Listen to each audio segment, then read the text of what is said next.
बोलो भारत माता की जय, वंदे इनकलाब, धरती माता की जय, गौ माता की जय, बोलो मराठा साम्राज्य की जय। आज पानीपत की चौथी लड़ाई का आगाज है। यहाँ से पानीपत की तीसरी लड़ाई इतिहास का बहुत बड़ा गौरव है। हजारों किलोमीटर दूर से वीर मराठा आए और इस पावन भूमि पर अपने रक्त की एक एक बूंद उन्होंने लगा दी ताकि ये राष्ट्र कभी गुलाम ना हो, ये राष्ट्र की व्यवस्थाएं भारतीयता के आधार पर खड़ी हो। आज फिर एक लड़ाई पानीपत की चौथी लड़ाई के रूप में प्रारंभ हुई है।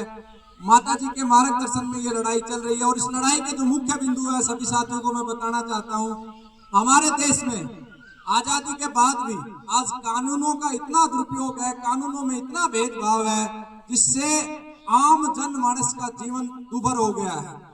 उदाहरण के लिए आज भी हमारे देश में एक कानून ऐसा चलता है जो इंडियन मैरिज एक्ट के रूप में है, जिसमें हिंदुओं को, सिखों को, जैनों को और बौद्धों को केवल एक शादी का अधिकार है उनके कानून के आधार पर, जबकि हमारे मुस्लिम भाइयों को और ईसाइयों को उनके धर्म के आधार पर चलने का अधिकार है। तो सबसे पहला हमारा मुद्दा है कि ये भेदभाव समाप्त हो, सबका एक विवाह हो, या फिर हिंदू, सिख, जैन और बौद्धों को भी अधिकार हो वो अपने धर्म के आधार पर चले। जैसे राजा दशरथ जी की 3 रानियां थी तो हिंदू भी अपनी सामर्थ्य के अनुसार विवाह कर सकते हैं। दूसरा जो मुद्दा है, तेजी से जनसंख्या बढ़ रही है और इसी तरीके से अगर जनसंख्या बढ़ती रही तो देश के अंदर वो स्थिति हो जाएगी कि रहने की जगह नहीं होगी और एक विशेष प्रकार का माहौल बन जाएगा जो आम मानस के लिए रहने के लिए उपयुक्त नहीं होगा। तो जनसंख्या नियंत्रण सख्त कानून बने। तीसरी, हमारे देश में 1319 जेलें हैं और उस 1319 जेलों में 50% से अधिक निर्दोष लोग जेलों में बंद हैं। उन निर्दोष लोगों को जेलों से बाहर निकालने की लड़ाई है। अधिकतर जो केसेज में धारा 376 और पोस्को एक्ट जो बलात्कार की धारा है उसमें जवान बच्चों को जो सहमति से संबंध बनाते हैं और जबरदस्ती इस कानून का दुरुपयोग करके उनको जेलों में डाला जाता है। दूसरा, हर शहर के अंदर 10 से 15 महिलाओं के ग्रुप बन गए हैं और जिसमें कुछ पत्रकार भी मिले हुए हैं जो हनी ट्रैप करके पुरुषों को फंसा के और उन धाराओं का दुरुपयोग करके पैसे लूटने का काम कर रही है। उस चक्रव्यूह को तोड़ना हम पूरे समाज की और खास करके मातृशक्ति की जिम्मेवारी है, क्योंकि इस समाज में स्त्री और पुरुष दोनों से मिलकर ही जो पूर्णता आती है और जब तक विश्वास नहीं होगा, चंद लोगों के स्वार्थ के चलते हुए विश्वास का अभाव पैदा हो रहा है और समाज में एक गलत संदेश जा रहा है और इससे मातृशक्ति का जो मान सम्मान है उसको सीधा ठेस पहुंच रही है। तो मातृशक्ति के मान सम्मान को बचाने की ये लड़ाई है। आज गौ माता जो पूरे ब्रह्मांड की माँ है, पूरे विश्व की माँ है, आज उसकी सरेआम कत्ल किया जा रहा है। आप यहाँ से 100 किलोमीटर दूर कैराने की तरफ जाओगे तो देखो बड़े बड़े कत्ल खाने बने हुए हैं। उन गौ माताओं को भी जीने का अधिकार है, अन्य पक्षियों को भी जीने का अधिकार है। उस गौ माता की रक्षा की ये लड़ाई है। आप देखो जो दिव्य वनस्पतियां हैं वो वनस्पतियां हमारे जीवन को बचाने के लिए काम करती है। किस तरीके से तेजी से हिमालय के ऊपर कब्जा हो रहा है और तेजी से वनस्पतियों को काटा जा रहा है। रोड को जब चौड़ा किया जाता है तो कितनी बिना किसी भावना के तेजी से पेड़ों को काटा जाता है। तो वनस्पतियों को बचाने की लड़ाई है और इस लड़ाई में मुझे खुशी है कि मातृशक्ति सबसे आगे है। तो मैं हमारी जो इस पूरे आंदोलन का जो मार्गदर्शन कर रही है माता जी को मैं आमंत्रित करूंगा कि 2 शब्द इस लड़ाई के बारे में रखें। वंदे गोमातरम। आप पूरी ऊर्जा के साथ एक बार जयकारा लगेंगे। भारत माता की, भारत माता की, वंदे वंदे। जैसा कि हमारे भाई कमलकांत जी ने, आचार्य जी ने कहा, जो विषय आपके सामने रखे, भयंकर स्थिति आज इस देश के साथ आ चुकी है। यह देश आज जिस मार्ग से जा रहा है बहुत डर लग रहा है। यदि इस तरह से चलता रहा तो बहुत गड़बड़ होने वाला है।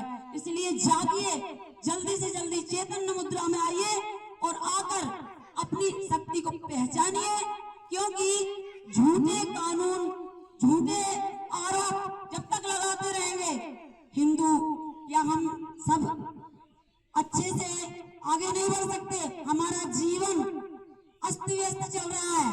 आप लोगों को जागृत होना पड़ेगा। वो निर्दोष को सजा ना मिल पाए, ये सजा मिले।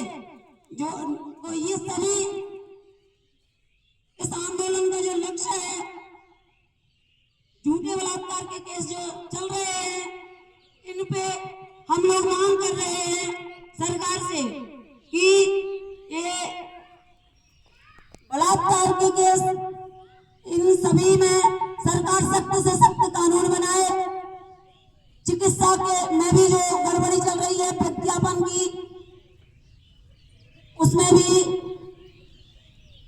समाप्ति पर उसमें सुधार किया जाए। चिकित्सकों के परिणामों का डाटा सार्वजनिक होना चाहिए। वनस्पतियों की कटाई पर सख्त कानून होना चाहिए। गौ माता व पशु पक्षियों की हत्या करने पर भी सख्त कानून होना चाहिए। झूठे दहेज के जो मामले हैं, इन पर भी सख्त कानून होना चाहिए। SC ST के जो झूठे केस लगवा दिए जाते हैं, तो जो लोग जिनने जो अपराध किया नहीं है और उनको सजा मिल रही है, सीधे सा कहने का तात्पर्य अपराधी को सजा मिले, कोई बात नहीं। जिसने जो अपराध किया ही नहीं है और वो ये सब अपराध भुगत रहे हैं, तो ये कानून शीघ्र शीघ्र इनमें परिवर्तन आना चाहिए। परिवर्तन यात्रा ये पानीपत से और आगे खाटू श्याम जी तक जाएगी। भगवान के दरबार में हम सभी मिलकर ये गुहार लगाएंगे कि जल्द से जल्द व्यवस्था परिवर्तन होना चाहिए। हमारे राजीव भाई दीक्षित कहते थे कि मैं अपने भारत को भारतीयता के मान्यताओं के आधार पर खड़ा करना चाहता हूं, तो उसकी ये मान्यताएं हैं। हमारे आचार्य कमलकांत जी ने कहा, जो बिंदु आपके सामने प्रकट किए हैं, यही बिंदु, यही हमारी मांग है, यही हमारी लड़ाई है। और आज इस पवित्र भूमि पर जहां लाखों लोगों ने अपने बलिदान दिए हैं, हम यहाँ से समस्त देशवासियों का आह्वान करते हैं कि आप सब मिलकर इस आंदोलन में सहयोग प्रदान करें। वंदे वंदे भारत माता की, भारत माता की। आज एक बहुत बड़ा षड्यंत्र इस राष्ट्र के खिलाफ चल रहा है। जो भी व्यक्ति इस राष्ट्र को बचाने का प्रयास करता है, उस व्यक्ति के खिलाफ कोई ना कोई षड्यंत्र लगा के उसको जेलों के अंदर डाल दिया जाता है। तो इस लड़ाई में मुझे खुशी है कि मेरी मातृ शक्ति सबसे आगे बढ़ रही है और मातृ शक्ति इस लड़ाई पे कार्य कर रही है। तो मैं निवेदन करूंगा मातृ शक्ति से, जिसकी ऊर्जा से संसार चल रहा है, इस संसार में आज हम आए हैं, तो माताओं की देन है। तो मातृ शक्ति अब आए, अपने अपने विचार रखें और इसको आगे बढ़ाएं। सबसे पहले मैं प्रार्थना करूंगा सीमा जी से। वंदे मातरम। आचार्य कमलकांत जी ने जो अभी सब अनाउंस किया है, और उसी परिवर्तन यात्रा के लिए हम सब लोग उनके सहयोग में चल रहे हैं। और हम सब लोग यही चाहते हैं कि जो ये झूठे बलात्कार के केस चल रहे हैं, उनमें जो निर्दोष बच्चे जो अंदर पड़े हैं, जो भाई पड़े हैं अंदर, वो सब बाहर आए। इसके अलावा गो हत्या बंद हो, और सारे जितने भी आचार्य जी ने और माता जी ने जो भी गिनवाया है, ये सब हो और आचार्य जी की यात्रा सफल हो। बस यही हम कामना करते हैं, और हम सब लोग मिल करके इस यात्रा को सफल बनाने के लिए हम सब लोग साथ में चल रहे हैं। वंदे वंदे भारत माता की, भारत माता की। मैं आप सभी को जो यहाँ पर उपस्थित हैं, मैं उनको, जो भी हम ये रैली लेकर चल रहे हैं जिसका नाम है परिवर्तन यात्रा। परिवर्तन यात्रा का मतलब क्या? परिवर्तन लाना है इस समाज में, इस सभ्य समाज में जो कि अन्याय हो रहा है, अत्याचार हो रहा है, उन सभी के खिलाफ एक लड़ाई लड़नी है। और ये लड़ाई सिर्फ धरातल पर नहीं, हमें धरातल से भी उठकर सभी लोगों तक पहुंचना है और इस कानूनों में बदलाव लाना है, जो कि आचार्य जी ने हमारे लिए एक आवाज उठाई है। आचार्य जी ने बोला मातृशक्ति इसमें महत्वपूर्ण योगदान निभाती है, और सबसे ज्यादा इन कानूनों का जो दुरुपयोग हो रहा है वो ही मातृशक्ति ही कर रही है। और यदि किसी को परेशानियां हो रही हैं, वो भी मातृशक्ति को हो रही है। वो कैसे? मातृशक्ति दुरुपयोग कैसे कर रही है? वो झूठे कुछ एक मातृशक्ति, मैं सभी की बात नहीं कर रही हूँ, कुछ महिलाओं का ग्रुप इस तरीके का गुट बनाकर पुरुषों को प्रताड़ित करते हैं। महिलाएं ही प्रताड़ित नहीं होती हैं, पुरुष भी उतना ही प्रताड़ित होते हैं जब झूठा केस आरोप लगते हैं। वो भी उतना ही डिप्रेशन में जाते हैं, उनको भी समाज के सामने फेस करना पड़ता है, वो सोसाइटी में निकल नहीं पाते हैं और बाद में जब 8 साल बाद 10 साल बाद उनको निर्दोष साबित कर दिया जाता है तो कोई भी नहीं जानता, सिर्फ यही जानते हैं ये बलात्कारी था, इसने ऐसा किया था, और वो आजीवन इस डिप्रेशन से बाहर नहीं निकल पाता, जैसे कि रेप पीड़ित महिलाएं नहीं निकल पाती हैं।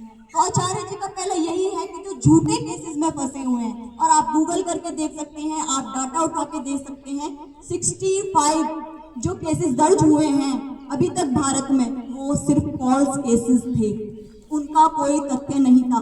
बाद में कुछ समय बाद उनको निर्दोष साबित करके छोड़ दिया गया, परंतु आज तक किसी को नहीं पता कि वो निर्दोष साबित हो चुके हैं। पर महिलाओं पे उसके खिलाफ कोई कार्रवाई नहीं की गई। यदि महिला ने झूठे आरोप लगाए हैं तो दोनों के लिए समान कानून होना चाहिए ना, और इसीलिए हम बोलते हैं मातृशक्ति। अब किसी का वो बेटा था, किसी का पति था, किसी का भाई था, अब महिलाओं को कितना कष्ट हुआ होगा। सोचो, कुछ एक चुनिंदा महिलाओं को लेकर जो उनके पूरे घर में कमाने वाला एक व्यक्ति था वो जेल में है। तो आपसे इसके लिए ये आवाज उठाई जा रही है, हमें जानना होगा कि हम क्यों आवाज उठा रहे हैं, और यदि पुरुष और महिलाएं दोनों मिलकर साथ चलेंगे तो संतुलन, जो हमारी संस्कृति है उसमें संतुलन आएगा। बात करते हैं प्रकृति की, वनस्पतियों की। आज हर घर में कैंसर साबित होता जा रहा है, और आप उठा के देखोगे डाटा तो वैज्ञानिक भी ये घोषित कर चुके हैं कि आने वाले कुछ ही सालों में हर घर में कैंसर होगा ही होगा, ये प्रमाणित हो चुका है। अब इस कैंसर से कैसे बचा जाए? यदि हमारी प्रकृति नहीं रहेगी, उसमें असंतुलन हो जाएगा। अभी आप देख रहे थे कि अभी सोशल मीडिया से सभी अवेयर हैं, हर किसी के हाथ में फोन है। वहां पे जंगलों को काट दिया गया और कुछ स्टूडेंट्स ने आके धरना दिया, कभी भी वो कानूनी कार्रवाई धरातल पर नहीं आई। तो कितने जंगलों को नष्ट कर दिया गया, पशु पक्षियों का रहने का स्थान छीन लिया गया, और हम अपनी जनसंख्या को फैलाते ही जा रहे हैं, फैलाते ही जा रहे हैं। तो आपको जब वो वनस्पतियां नहीं रहेंगी, फिर ऑक्सीजन का सिलेंडर आप पैसे में लोगे, और वही मुफ्त की ऑक्सीजन मिल रही है, आप उनको काट देते हो। वृक्षों को लगाना तो बहुत दूर की बात है। और आचार्य जी ने और हमारे एक भाई जी हैं अजमेर भाई जी ने कितने लाखों वृक्ष इस प्रकृति को दिए हैं, और उन्हीं प्रकृति के दिए हुए वृक्षों से आज ऑक्सीजन भी चल रही है। तो ऐसे ही हर घर से ऐसा योद्धा निकले जो प्रकृति के नाम एक वृक्ष दान करे। आप अपने जन्मदिन पर वृक्ष लगा सकते हैं, आप अपनी एनिवर्सरी पर वृक्ष लगा सकते हैं। तो प्रकृति को आप दे क्या रहे हैं? सिर्फ आप लेना जानते हैं। तो प्रकृति के लिए दूसरा कानून। तीसरा कानून, मैंने बोला जनसंख्या, हमने पशु पक्षियों का रहने का स्थान छीन लिया और अपना स्थान विस्तार करते जा रहे हैं। तो जनसंख्या पर नियंत्रण कानून होना चाहिए। Common marriage act, common marriage act यानी कि सभी के लिए कानून समान है। जब हम बोलते हैं हिंदू मुस्लिम सिख ईसाई भाई भाई, तो फिर बाद में क्यों ऐसा भेदभाव किया जाता है कि हिंदू के लिए अलग कानून है, हिंदू के मंदिर के लिए अलग कानून है, और बाकी के जो धर्म है उनके लिए अलग कानून। तो समान कानून इस संसार को, इस प्रकृति को हम देंगे। और जैसे मैंने बोला प्रकृति को, तो प्रकृति मैंने क्यों बोला, प्रकृति को भी वही कानून मिलना चाहिए। जैसे हमारे रहने का स्थान, हमारी जमीन है, ऐसे ही उनके रहने का स्थान और उनकी जमीन है। और इन्हीं सब हम बिंदुओं को लेकर आज यहाँ पानीपत की, जहाँ पे तीसरी लड़ाई हुई थी, वहीं से ये मिशन चालू करना चाहते हैं। और आप सभी को आह्वान करते हैं, आप इसमें अपना सहयोग दें, बढ़ चढ़ कर भाग लें, क्योंकि ये आवाज जो आचार्य कमलकांत जी उठा रहे हैं वो हम सभी के कल्याण के लिए है। और आने वाले में यदि आप सोच रहे हो ये हमारे साथ तो नहीं हुआ, ये तो धोखा उसके साथ हुआ है, उसके बेटे के साथ हुआ है। हर कोई चाहता है मेरे घर में, दूसरे के घर में सुभाष चंद्र बोस हो, नेताजी हो, पैदा हो, परंतु अपने घर में नहीं होना चाहिए। तो पहले तो ये मानसिकता बदलनी होगी कि अपने घर में ही वो योद्धा निकले। शुरुआत एक से होगी, बाद में काफिला चलेगा। तो बोलते हैं ना, कुछ किए बिना ही जय जयकार नहीं होती, और कोशिश करने वालों की हार नहीं होती। तो हम भी हार नहीं मानेंगे, जब तक लड़ेंगे, जब तक कानूनों में पूरी तरीके से परिवर्तन नहीं हो जाता। वंदे वंदे भारत माता की।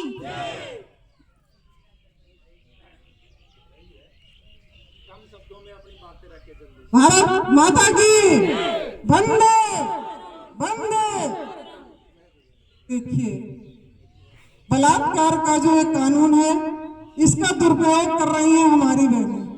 इनके खिलाफ सख्त से सख्त कार्रवाई होनी चाहिए, क्योंकि पहले प्रेम पूर्वक संबंध बनाती है, इसके बाद उसी को बलात्कारी घोषित कर देती है।